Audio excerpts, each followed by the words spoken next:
A former local politician candidate thinks a fine he received from the state is a joke. The Texas Ethics Commission says he did not file a campaign report on time. Channel 5's Frank McCaffrey spoke with an elections administrator about what he would have to do to avoid fines in the future.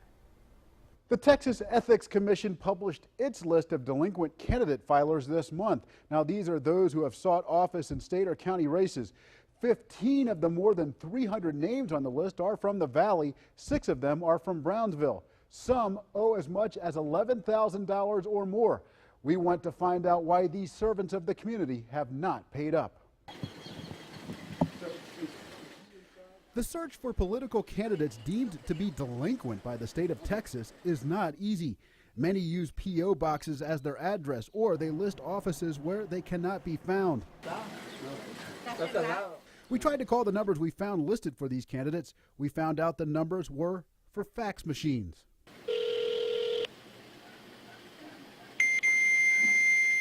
We tried to leave a voicemail for Rebecca Rubain. Rubain owes $11,500 in filing fines. She ran for district judge. Sorry, that mailbox is full. Thank you for calling. Goodbye. The state says it's tough to track down some of these candidates. In fact, we've been having a tough time ourselves. We're not sure anyone even lives here. However, we did find some telltale signs that a former candidate may have once called this their residence. We found this candidate's number. Don De Leon ran for state representative in the 2016 race. He lost in the Democratic primary that year to incumbent Rene Olivera. He was given a small fine of $500. He admits it's because he was late in filing one report on contributions and expenditures for his campaign with the Texas Ethics Commission. He tells us he believes the fine is ridiculous. I was one who would always tell people, other candidates, we have reports to. I know it's politics, my friend. It's not what you know, it's who you know, and, what can I say? De Leon says he's just accepting the fact he just has to pay up to the state. I talked to him, Frank, and it wasn't going to go away, so I just worked out a payment plan, just send him $100 a month. Channel 5 News reached out to the elections administrator in De Leon's county. Remy Garza tells us his office receives reports from candidates for the state to review. He says the fines can be avoided by De Leon and others on the list if they stay up to speed with what the State Ethics Commission is asking them to do. I think it's always important to keep up with the reporting time periods.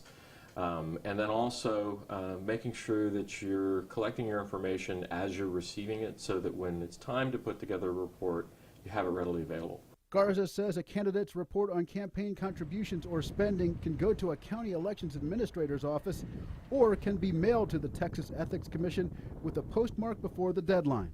Garza notes a candidate with questions on the content of their reports and when they're due can get answers by calling the Texas Ethics Commission at 512-463-5800. De Leon tells us he will stay in contact with the TEC if he ever runs for office again. Now, we also tried to speak with Erasmo Castro, a candidate for county party chair who owes $500 in fines. He was out of the state. We have the full list of these candidates in the Find the Links section of our website. That's krgv.com, so check it out after the show. In the Channel 5 News studio, Frank McCaffrey, Channel 5 News at 6.